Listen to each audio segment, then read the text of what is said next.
Dans cette vidéo, vous allez découvrir une introduction au type de données complexes dans C#. Alors pourquoi on les appelle complexes? Pour plusieurs raisons. En ce qui nous concerne, la raison principale est la façon dont ces données sont gérées en mémoire. Donc, je vais illustrer un type de données complexe en prenant un premier exemple basé sur le type datetime. Donc vous créez un projet, donc vous nommez votre projet, vous cliquez sur OK, vous prenez un modèle vide, vous ajoutez webform, OK. Clic droit sur votre projet, vous ajoutez une webform,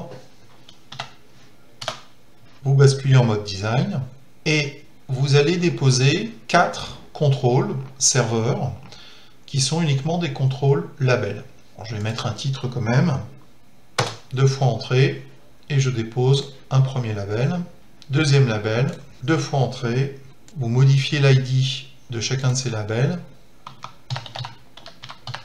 vous l'appelez tout simplement retour label 1, retour label 2, retour label 3, retour label 4, et vous allez supprimer le texte. Vous n'ajoutez pas de bouton OK, vous ouvrez default.spx et vous double-cliquez sur default.aspx.cs. Autrement dit, la page qui contient le code C# associé à cette page. Alors vous voyez ici une méthode qui s'appelle page_load et vous devinez que le code qui va être à l'intérieur de cette méthode va être exécuté au chargement de la page. Eh bien, j'aurai l'occasion de revenir sur cette méthode en particulier et sur les méthodes en général. Là, sachez simplement que nous allons utiliser cette facilité pour alimenter très simplement nos 4 labels. Nous allons débuter avec le premier type complexe, qui est le type datetime. Vous vous souvenez que quand vous aviez un type simple, par exemple un entier, vous mettiez int, le nom de la variable, et éventuellement une initialisation. Alors, les petits soulignements en vert, c'est simplement le compilateur qui me rappelle que la variable a été déclarée, mais que pour l'instant, elle n'est utilisée nulle part. C'est exact. Je la mets en commentaire. Et là, je vais utiliser donc un type de données complexe, le type datetime. D'ailleurs, quand je commence à taper datetime avec IntelliSense, qui est une technologie incluse dans Visual Studio et qui permet de simplifier la saisie. Donc là, vous définissez le type datetime. Vous donnez aussi un nom de variable. Et vous l'initialisez. Donc vous l'initialisez. Donc vous allez assigner une date en particulier. Donc vous faites appel à nouveau à datetime. Et là, il faut appeler la méthode parse, la méthode d'analyse de la date que vous souhaitez assigner à mon datetime. Par exemple, voilà. Donc vous avez effectivement la date 31/12/2015 qui est maintenant assignée à mon datetime. Alors ce qui est intéressant, c'est de voir comment cette date va être restituée. Il faut comprendre que mon datetime est un type de données complexe et qu'il y a plusieurs possibilités qui sont offertes à vous. Donc notamment, on va le voir à travers retour label 1, mon datetime. Vous allez faire appel à différentes méthodes et notamment, vous avez des méthodes d'affichage, par exemple, de la date en format court, mais vous pouvez aussi l'afficher en format long,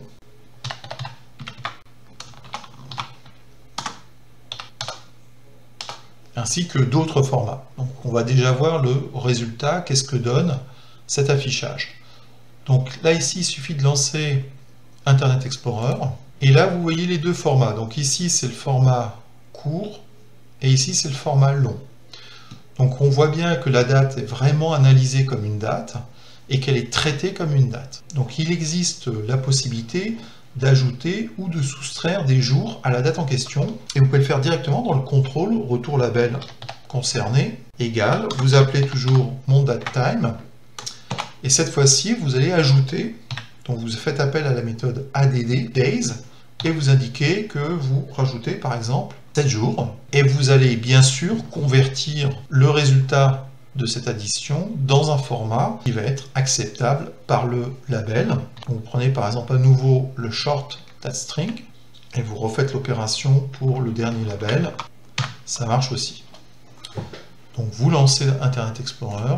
Voilà, donc vous avez directement le résultat et vous vous rendez compte qu'effectivement, il a bien ajouté 7 jours à la date qui lui avait été donnée. Et on voit ici le résultat. Alors il existe bien d'autres opérations. En fait, il suffit d'afficher mon datetime. Et vous voyez ici toutes les possibilités qui sont offertes. Il est possible aussi de traiter la date courante, la date du moment où vous êtes en train d'exécuter le programme. C'est en quelque sorte plus simple. Quand vous faites appel à datetime, vous avez directement ici la propriété now que vous pouvez appeler et vous pouvez lancer Internet Explorer pour voir tout de suite le résultat. Donc nous sommes bien le 7 janvier 2015 et effectivement, en rajoutant 7 jours, on voit la deuxième date derrière. Donc à nouveau, le format court, le format long. Un autre type de données complexe qui est intéressant à connaître, c'est TimeSpan. TimeSpan est un type de données qui vous permet notamment de faire des calculs sur des différences de dates, et notamment, par exemple, le temps écoulé ou bien le nombre de jours entre deux dates, etc. Donc pour créer un objet TimeSpan, c'est toujours le même principe. J'ai pris un cas particulier, mais le format respecte des règles bien précises. Le format est jour, point heure, 2 points minutes, point seconde, point milliseconde. Donc vous allez voir un exemple concret. Je serais intéressé de savoir combien de jours se sont écoulés depuis le 1er janvier de cette année. Donc je crée une date, j'appelle nouvel an, et qui va être égale évidemment à 1er janvier 2015. Et ensuite je crée un TimeSpan, qui va être égal, comme je veux savoir la différence avec aujourd'hui, à l'instant où je vous parle, eh bien il suffit que je crée datetime.now. Et maintenant, je vais soustraire à cette date la date du nouvel an. Donc je fais moins subtract. Alors, vous voyez apparaître ici une petite fenêtre. Et cette fenêtre vous dit il y a deux méthodes différentes pour écrire ce que vous êtes en train d'écrire. Et si vous l'écrivez avec la première méthode ici, vous devez mettre un format datetime entre les parenthèses. Si vous utilisez la deuxième méthode, il faut utiliser un TimeSpan. C'est bien un datetime. Donc je garde la première méthode et je peux mettre directement nouvel an. Je vais afficher le résultat. Donc il ne me reste plus qu'à faire result. Je prends un label au hasard, texte, égale ma différence. Et vous voyez que dans ma différence, si je fais point, j'ai la possibilité de le transformer en string, ce qui m'arrange. Vous lancez l'application et vous allez donc obtenir le nombre de jours, d'heures, de minutes, etc. qui se sont écoulés depuis le 1er janvier 2015, au moment où je vous parle. Voilà, et donc vous trouvez qu'il s'est écoulé 6 jours, 19 heures, 7 minutes, 56 secondes et quelques millisecondes. Voilà, je vais copier ça.